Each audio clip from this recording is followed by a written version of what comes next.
Hello and welcome back to my channel. My name is April K. I am the creator of the UNVEIL method as well as Beyond the Mask. In today's transmission, I want to come to you about something that is near and dear to my heart. And that is, she's fine until she isn't. And the reason why I say it is near and dear to my heart is because that was me at one point in time. And I feel like, as high functioning women, there is a tendency to keep going and going and going. And no, I got it. It's fine. I got it. It's fine. And then we're fine until we're not. And so I have a few questions I want to pose to you. And I would like your feedback in the comments if you listen all the way through. So let's get into it. The first question: when did being fine become your default answer? And what would happen if you stopped saying it?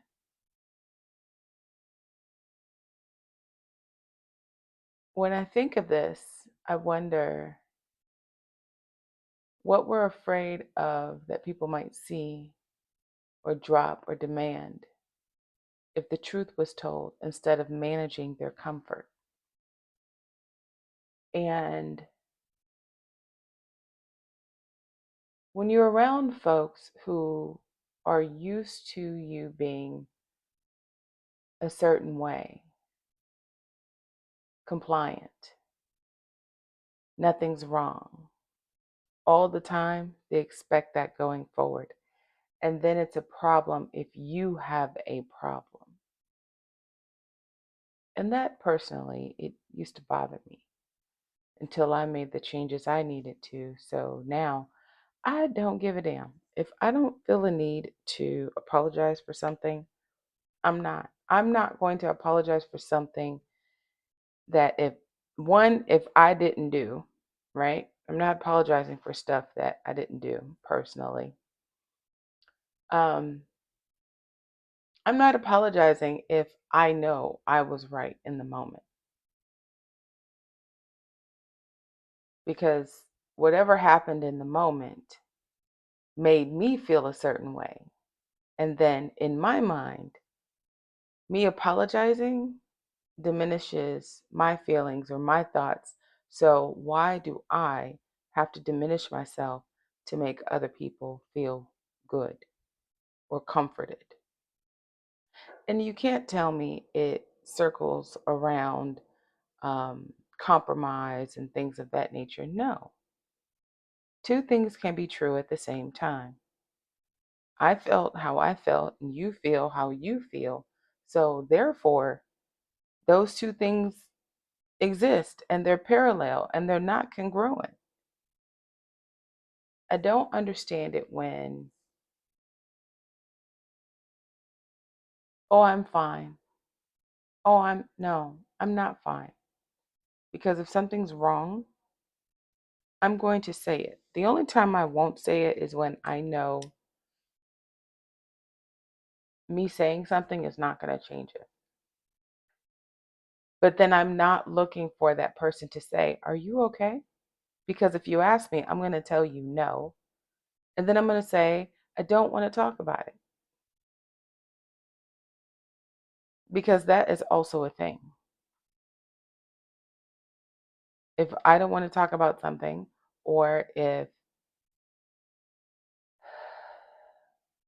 a way of existing is happening in, for example, an organization that I don't agree with, that makes me personally uncomfortable, my first reaction is to do what I need to do to get out of that environment. Because I personally know that making a kerfuffle about it is not going to change it. So to me, no, I'm not fine. No, I don't want to talk about it. And I leave it there. Now, my next question. Is your stability genuine or just expertly scheduled? This more so goes into routines that protect your peace, or is it just busy work to keep you from falling apart?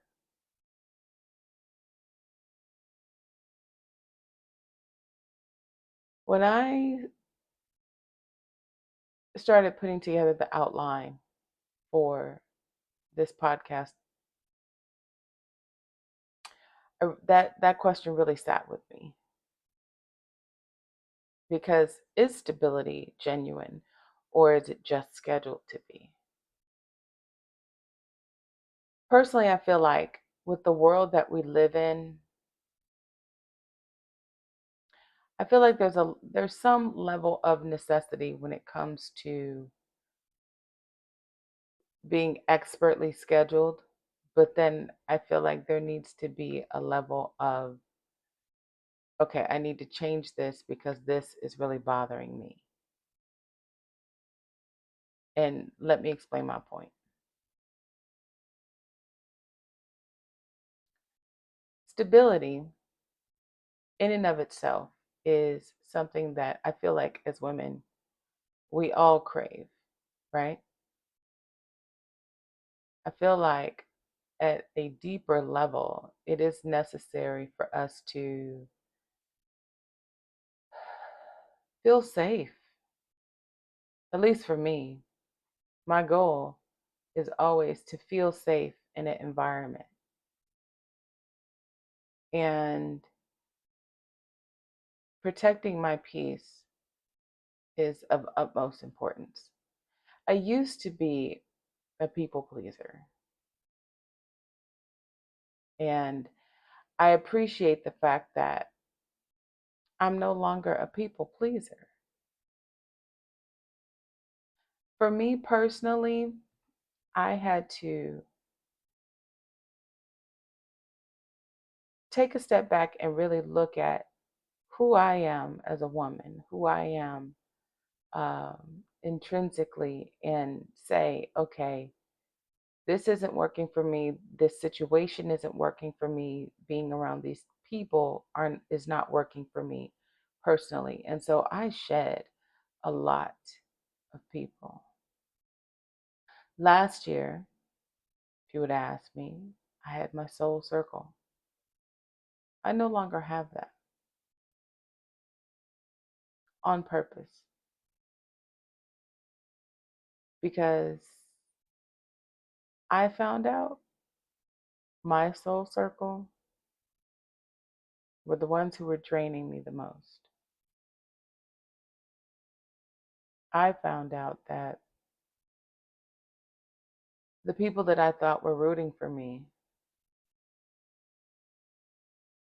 were only comfortable if I was at a lower level. I've personally gone through a lot of shifts, more so in the recent years. And honestly, it really broke my heart.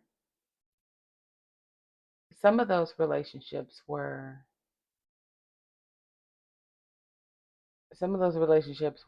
years. And I never really understood why some folks want you in a box. And so then when you make a decision to do something better for yourself, that's like sandpaper to them. And so I had to make some changes. I made a lot of changes for the better, of course. But when I think about it from a 10,000-foot level, do I miss those relationships? Sometimes. Full transparency. Sometimes.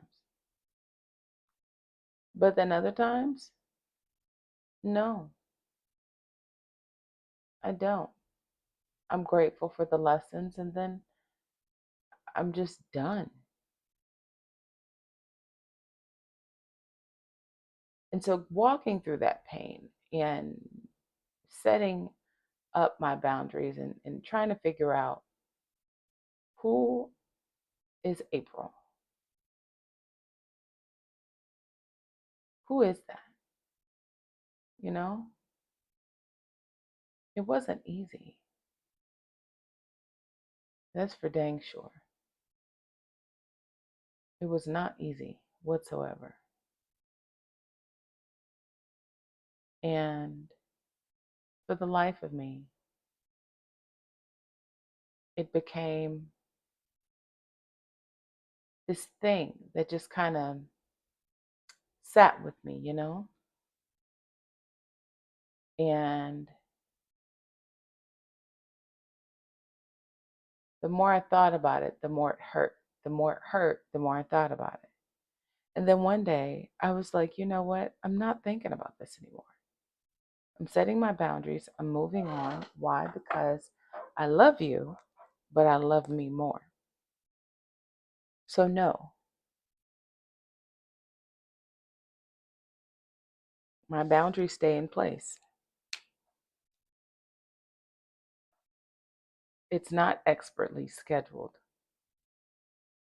because it doesn't have to be. There's no requirement for it to be.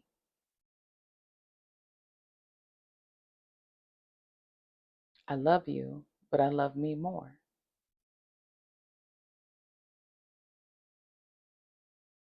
And I put routines in place. I do nightly meditation. I have mantras and I do scripting. And I also make it a point to listen to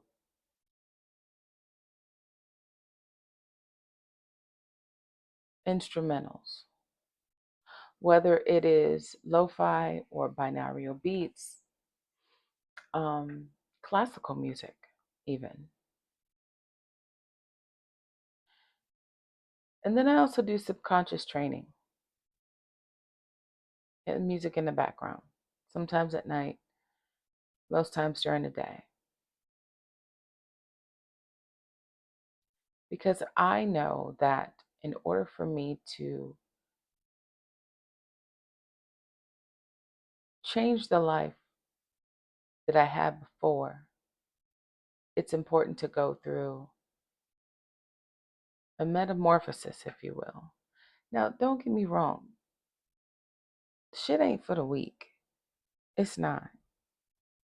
What's that saying? Anything worth having is worth going through. I forget the I want to say parable, but I can't remember right now. But there's going to be some shifts. There're going to be some uncomfortable times. Is it worth it? Absolutely. Right? Absolutely. It's worth it. But does it hurt sometimes? Yes, because it can be very lonely. Full stop. Very lonely when you are shedding old relationships. But you have to remember you're doing it for the greater good of you.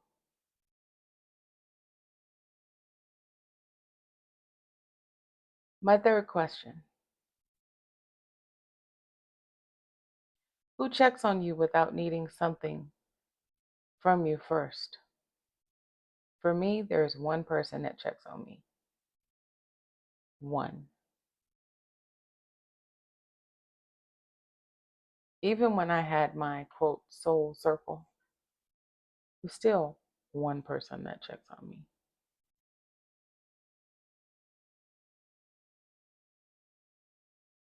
That, when I really started thinking about um, how many times I've called to check on other people, or um, it's like, it's almost like a bouquet of flowers or like a flower bed, right? Who's watering? Who's pouring in? Who's knocking and saying, hey, you good? What's going on? You all right? When I finally looked around to see who was doing that, that made me stop watering the flower bed. Because if I'm pouring out all my water on you and you have all this water and you're not pouring no water on me, why am I here? What is the point? Really, what is the point? It's beneficial for me to give you all that I have or constantly call and check up on you. And then I see that you're not giving back to the friendship or relationship, whatever. And then you're like, hey, what happened to you?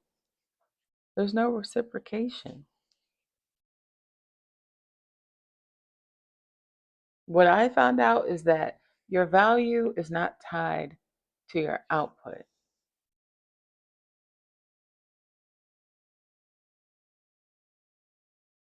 So I started watering myself. So now I don't give a damn if people don't see me because I see me. I don't care if people stop watering me because I'm watering me. Kind of like you have to be whole first. In the world of relationship gurus, you have to love yourself first. And it's that same concept. You have to love yourself first. Treat yourself with the respect that you want to be treated with.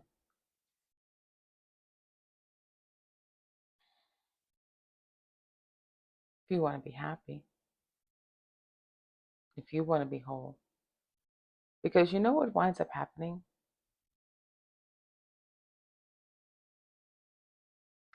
You become the woman that is seen. You become the woman that is held. You become the one that's worthy to other people. But it starts with you saying it first. If you don't deem yourself enough or worthy or whatever it is, that adjective that you want to impart there, it's not going to matter until you see it first.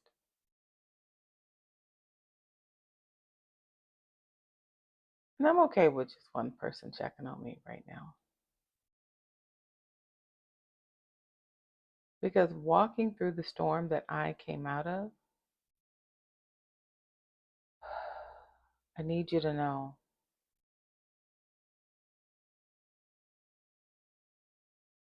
it didn't break me. I bent a little bit, but it didn't break me.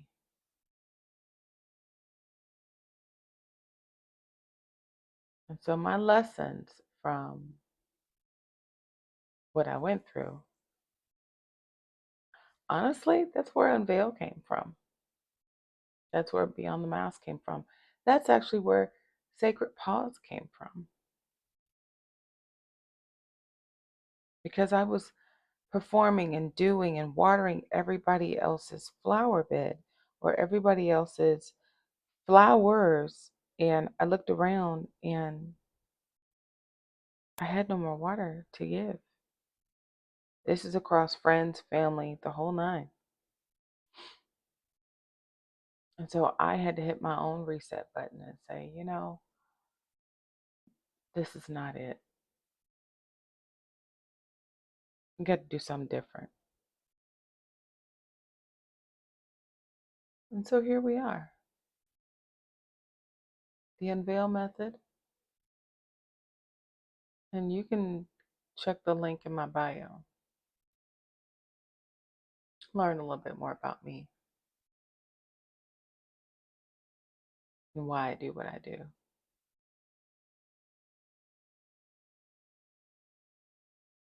As women, we constantly give. We don't give enough to ourselves. And there's so much static, so much noise that you just kind of like, okay, whack a mole, whack a mole. What do I do now? You lose your rhythm in the noise.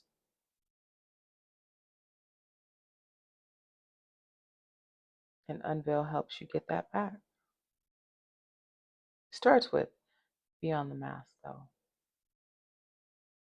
Because when you take that mask off, you start looking around like I did, and you're just like, what the hell?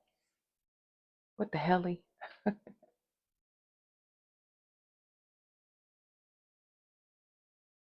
But I will say this, as you go through this journey, as you learn more, as you grow more, as you listen more, you'll see what I mean. When you start to unveil and you take all of that stuff just off, and you say, no, I'm not fine. No, my stability is not genuine. And you really start looking around to see who checks on you, you're just, wow. Now what's next? You get your power back, is what's next.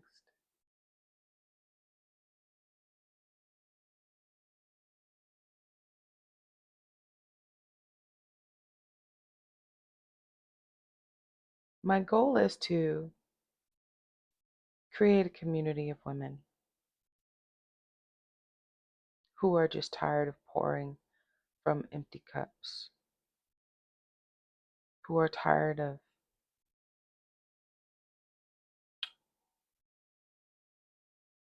the bullshit of it all. We'll say that. That's the goal here.